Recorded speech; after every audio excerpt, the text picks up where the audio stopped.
Welcome to the Matching Ideas with Resources Networking Podcast sponsored by GLM Financial, an accounting firm in Schaumburg focusing on providing professional accounting and business services to small and medium-sized companies throughout the Chicagoland area. I'm Tom Ghosh, business strategist with GLM. All right, well, welcome back. 10 Minutes with Tom. Today we have Andrea Herran. She is a HR consultant helping small businesses with their human resources needs. Hi, Andrea. How you doing?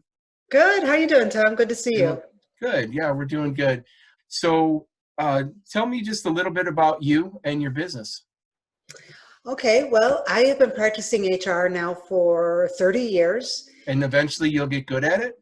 Eventually. It takes a lot of time and a lot of practice. A lot of practice, yeah. I'm hoping to get there soon. Good. And I've had my own business, Focus HR, for the last almost 15 years now. Wow. Yeah. And I work with small businesses. That's really my passion. My father used to have a small business before he retired. And it's where I like to be. I truly believe that small business is the backbone to every community, state and the nation as well. So when small business is thriving, everybody's doing well. Most of my clients have less than 100 employees because I focus on less than 100 because usually once you get to 100, you may need somebody full time. Mm-hmm. So it's less than 100. And, it's still the same owner that founded the business. So they've seen the evolution, they've seen the changes. They're still typically wearing a lot of hats, the sales hat, the marketing hat, the accounting hat, and the HR hat will always throw them for a loop because while some parts are very black and white, this is what you need to do, don't do this. The people factor makes it really fuzzy. Right. And that's that gray area where not a lot of people like to be in. It's a little bit more uncomfortable because there's no set defined path. Right. Well, speaking of that set defined path, what is a typical situation that a business owner is in and they say, I can't do this anymore. I got to contact somebody that can help me? A couple things happen. It's either the business owner or whoever's responsible for their accounting function, a controller, a director of administration, something like that. They're getting overwhelmed with employee issues, questions. Wait a minute, how do we do this on benefits? What can we do? What can't we do? Can I ask that? Oh, wait a minute, now we got to hire somebody. Oh, wait a minute, now somebody's leaving. It's the amount of time that it can take somebody to do all this when it is not their principal focus or their background can be very overwhelming. Right.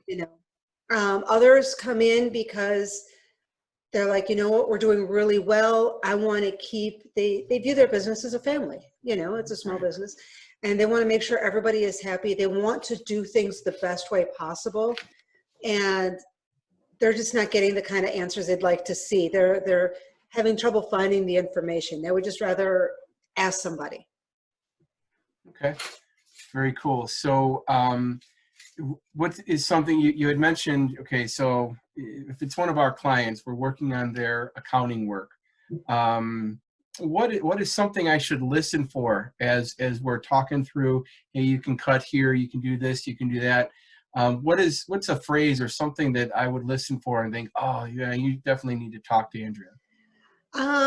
From the accounting point of view, it's usually typical when they start having questions about that whole salary and benefits section of their statements. Okay. Are we paying too much for insurance? Should it be less? Should we be contributing more? Does it make sense to do PTO? Why do I have vacation and sick? Wait a minute, isn't there a law about that? Isn't there something that says I have to do this? And what does ACA or Affordable Care Act mean? Those are usually the things that I see accounting people that are looking at the numbers in the statements come up with. Okay. Or it can be an owner saying,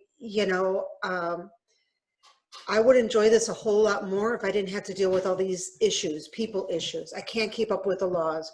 They're changing. I don't know what I can say, what I can't say. I don't know how to, I am so afraid of getting sued or being found that I'm doing something wrong, that I'm not doing anything. Right. Okay. So what happens at that point? We make the introduction and you're meeting with them. I mean, what does that process look like to get them to become a client? Well, it all depends. Like we're talking now, this is the way I like to talk to people, to find out what's happening is, I ask them, and it can be a little scary, because they're meeting me for the first time and I'm asking questions that requires a lot of truth and being able to admit to what's happening and what they're experiencing, because I really need that candor to be able to help them, work through it and see what the best solution is. So I like to have them talk about what it is that they're experiencing, what's taking up their time, what are they concerned about, why do they think that they may be, that they could be sued for something, where is that stemming from?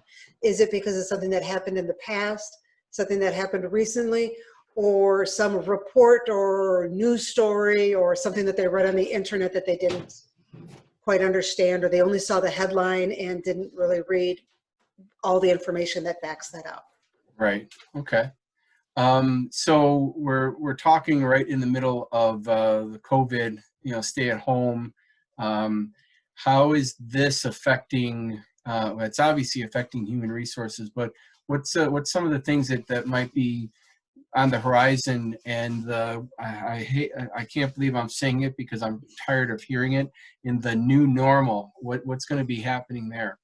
Well, actually, as I've been telling people, we've had pre-pandemic, the way that we ran business.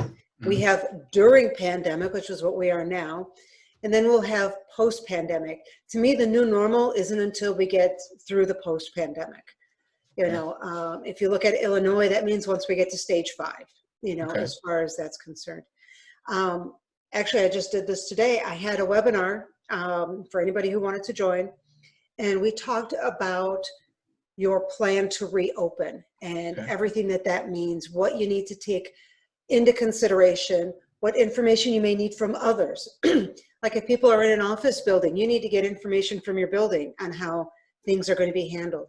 If you have employees that go to client sites, like IT and things like that, what are those people doing to ensure safety? Are you going to keep having visitors? All these different things, and there's a lot to do. Those are the conversations I'm having now, because with the planned reopening now at the end of May, this is everything that everybody has to keep in mind and figure out calmly without the pressure of, oh my gosh, this is tomorrow, what do I do? Right. Yeah, it could take some time. So what is a good way for me to introduce you? So let's say I'm sitting in front of a client, they're complaining about their HR issues, everything you talked about before. How do I broach that it might be a good time for them to have, some outside help? The first would be is it important or serious enough for you to get it fixed? Are they just venting, or is it something that they really want solved? And if it is important and serious enough for them to actually want to get it fixed, it's, hey, I have a great resource. Talk to her. She can tell you what she can or cannot do.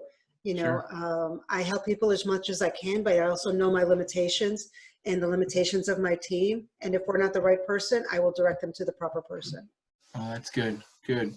Well, I also know that you are an outstanding speaker and you speak on this topic as well. I'm always open to public speaking. I love talking to business groups. My keynote, I guess you could call it, or my favorite topic is the 5 secrets of HR to grow your business. Okay, very good. So you're open for anybody that wants to have that topic at one of their meetings, if they're with business owners. You're open for working with business owners on their HR and answering their HR questions. So very good. Absolutely. I'm one of those strange people. I really love HR and I get a kick out of it and I get a little geeky about it. Well, that's good, because somebody needs to be excited by that stuff, because it's generally not me and it's not most of the people that are out there. So I really appreciate you coming on briefly and talking with us. I think that's all I got for you. Anything I didn't cover that you wanted me to cover? is, you know what, no question is too small. You know, Okay. it's, if people have like a 2-minute question, they just don't understand something, I'm always happy to talk to people.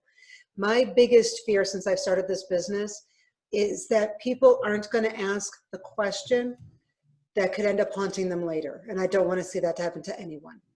Right. It's good advice. Well, thank you for coming on here. I really appreciate it.